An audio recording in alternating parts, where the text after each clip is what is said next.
Good afternoon, it's Emma Fitzgerald here. It is a wonderful Monday afternoon here in Brisbane. Today I am talking about a decision of the Queensland Court of Appeal which was handed down in late July. It's Dunbabin, Dunbabin, and Camilleri, Camillery. It's unreported 2021 QCA 144. Now, this decision was an appeal from an application made pursuant to Section 59 of the Personal Injuries Proceedings Act. This particular decision is a quite interesting look at the way in which matters should be considered under Section 59. Now, I know that most of you watching this will know Section 59 allows a party that has already provided a complying Part 1 notice of claim under the Personal Injuries Proceedings Act to commence proceedings in court, even though the expiration of the limitations date has expired. Subsection 2 says that it can only be started after the end of the period of limitation if it is started within either 6 months of the complying Part 1 notice of claim is given, or alternatively a longer period if leave is given by the court. And this matter in particular was one which the plaintiff was seeking leave as that 6 months had passed. Now, this matter itself was unusual in a sense in that the personal injury related to an assault which occurred, and that occurred in October, so I think it's the 21st of October 2016. Mr. Camilleri, the respondent, assaulted Mr. Dunbabin, the plaintiff.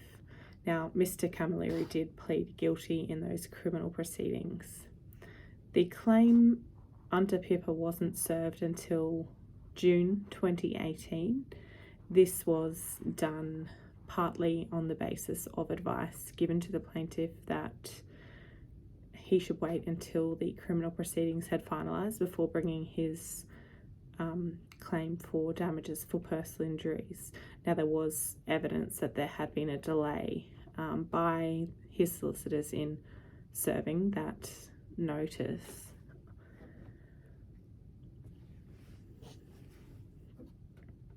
In the application at first instance, it was heard by Justice Long in the Maroochydore District Court, and the application was denied. Now, Justice Long looked at a number of different considerations outlined in a High Court decision of Brisbane South Regional Health Authority and Taylor.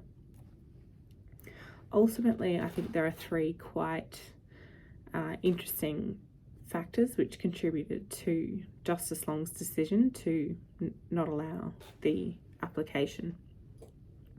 The first was that Justice Long said no delay had been attributable to the respondent, but that there had been unexplained delay by the plaintiff.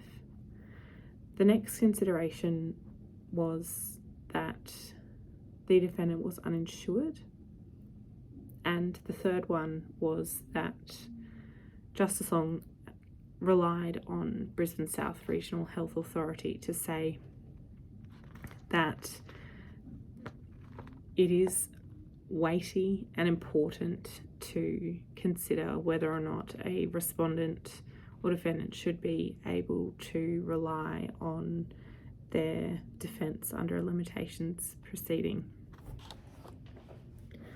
Now, it went to the Court of Appeal and the decision of Justice Long was overturned. In overturning the decision, the primary judgment was given by President Sofronoff, who